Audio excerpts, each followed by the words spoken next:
Здравствуйте! Приветствую вас на своем канале. Сегодня покажу очень интересный простой узор на спицах на примере повязки.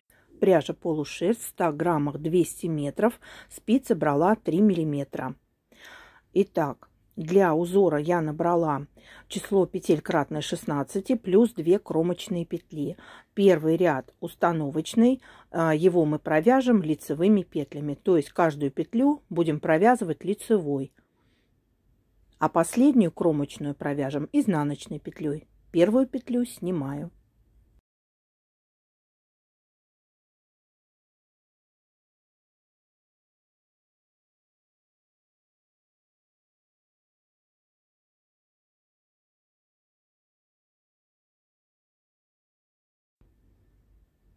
Осталась последняя петля, ее провязываю изнаночной. Установочный ряд готов. Это будет лицевая сторона узора. Переворачиваем. И начинаем первый ряд. Первую петлю снимаю, вяжу 3 изнаночные петли. 1, 2, 3. Теперь делаю 2 оборота на спицу и провязываю изнаночную следующую петлю. Далее 8 изнаночных. 1, 2, 3, 4, 5, 6, 7, 8. Провязали 8 изнаночных. Осталось у нас 5 петель. Снова делаю 2 оборота на спицу. Накидываю нить на спицу и провязываю изнаночную. Далее 3 изнаночные. 1, 2, 3. И последняя петля кромочная, ее провяжу изнаночной. Все, мы провязали первый ряд узора. Переходим ко второму ряду узора. Первую петлю снимаю, вяжу 3 лицевые, 2, 3. Следующая петля у нас с 2 оборотами. Я ее снимаю, распускаю эти обороты. Получается такая длинная петля. Ее пока оставляю. Следующие 4 петли провяжу лицевыми. 1, 2, 3, 4. Провязала 4 лицевые. Теперь эту петлю длинную надеваю на левую спицу и провяжу ее лицевой. У нас готова первая половина елочки. Далее нам надо перебросить 4 петли на правую спицу. Следующая петля у нас с оборотами. Мы распускаем эти обороты, получаем длинную петлю. Вновь переснимаю петли, которые мы сняли на левую спицу. Пересняли. Теперь длинную петлю одеваю на левую спицу. То есть мы перекрестили как бы петли. И провязываю длинную петлю лицевой.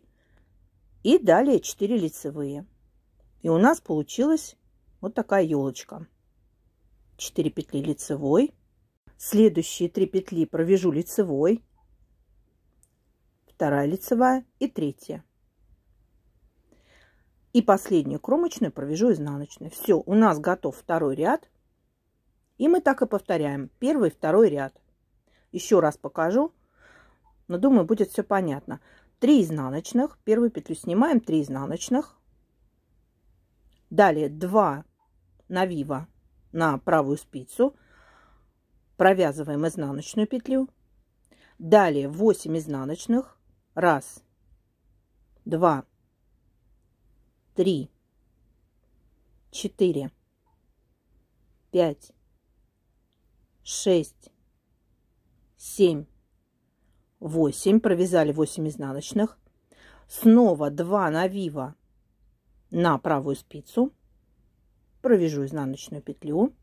У нас остается 3 петли изнаночные. 2, 3 изнаночные провязали. И последнюю петлю кромочную провяжу изнаночной.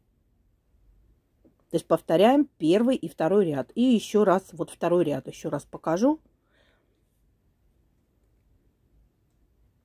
Первую петлю снимаем. 3 лицевые. Провязали. Далее у нас идет петля с навива. Мы ее распускаем, эти навивы. Петлю вытягиваем. У нас получается такая длинная петля. Далее 4 лицевые петли. 2, 3, 4. Провязали. Снятую петлю длинную одеваем на левую спицу и провязываем эту петлю лицевой. И вот такая елочка у нас получается. Далее, либо снимайте на дополнительную спицу. Я вот использовала только 2 спицы в вязании. 4 петли снимаем на правую, не провязывая. Распускаем навивы, вытягиваем петлю. Нам надо перекрестить петли. Оставляем ее пока. Теперь снятые петли переснимаем вновь на левую. Длинную петлю одеваем на левую спицу и провязываем по порядку длинную петлю лицевой и далее 4 лицевые петли. 2, 3, 4. Провязали. Далее остается 3 лицевые. 1, 2, 3 лицевые. И последняя кромочная, изнаночная. Так повторяем первый и второй ряд узора до нужной длины. Я вязала полосу, равную обхвату головы, для того, чтобы сделать повязку. Затем повязку соединила по заднему шву и обвязала. Вот такой узор красивый получается. Вот так он выглядит с изнанки. Узор очень простой, но, по-моему, смотрится очень оригинально. Поэтому, когда увидела, не могла не поделиться. Вот такая повязка этим красивым, оригинальным, легким узором получилась у меня. Творческого вдохновения и вам. До новых рукодельных встреч!